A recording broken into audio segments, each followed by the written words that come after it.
Hi, folks. This is Don Meisner with the North Country Fishing Report. Again, that controversy, that sort of yin and yang of what type of hook do we use and what works the best for us to catch the fish that we go after. Now, that may not be the exact thing that we're looking for. My buddy Rust has got to the point where he won't use anything with a treble hook on it. He feels that he has the greatest chance of catching the fish and releasing it with a single hook. The less points going into that fish's body, the more chance they have to survive. But there's so much more to that I wanted to talk about. In another report, I talked about new lures and how they're designed. One of the things that is really critical is the size of the hooks that you put on that lure and how it affects the balance. Also, how does it affect whether you hook the fish or not, or the fish will stay on?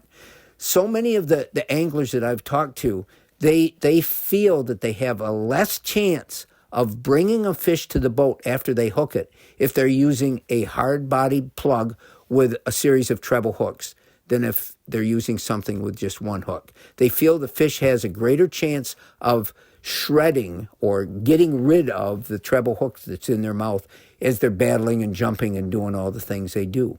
But the other thing is, a lot of these lures, like some of these jerk baits I've talked about, have three sets of treble hooks on them. They have one in the front, one in the middle, and one in the back. But if those trebles aren't just the right size, when you cast it or when you jerk it in the water, there's a great chance that one of those trebles may hook up with the other if they aren't chosen correctly. And that's up to the lure company to be able to do.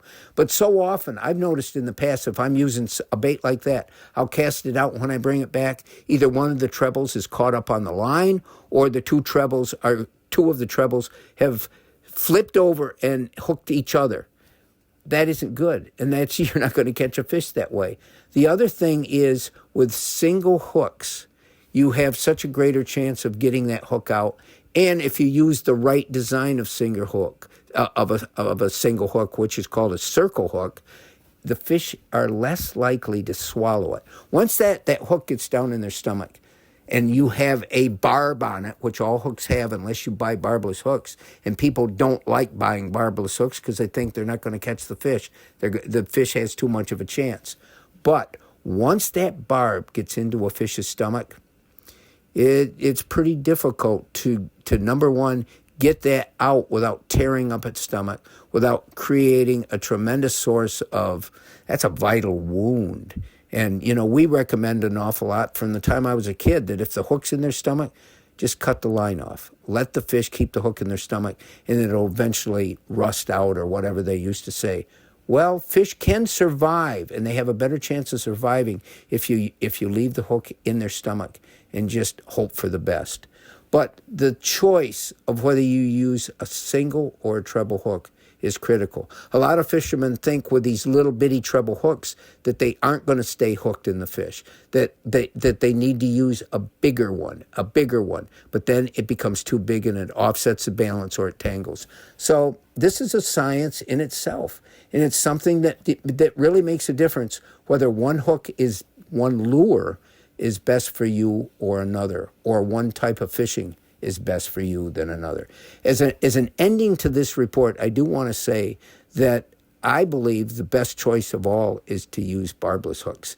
Now, have I always done it? A lot of times when I was doing TV shows, I felt there was too much of a risk that I wouldn't capture the action. I wouldn't be able to record that and have people see it. And that became the most important thing to me doing that show.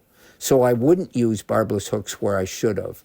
But I will tell you, barbless hooks not only give the fish a better chance to survive, but they make you, I believe, a better fisherman, because all the mistakes that you can make if the barb's in the fish, you'll still bring it in. But if you give too much slack or let it go loose at some point, or maybe put too much pressure, and you're using a barbless hook, you're going to lose the fish. So it teaches you how to battle that fish better. It just makes you a better fisherman. Something to consider, and if any of you were willing to do it, I'd be happy, because using barbless hooks is just going to help our population. Until next time, folks, this is Don Meisner with the North Country Fishing Report.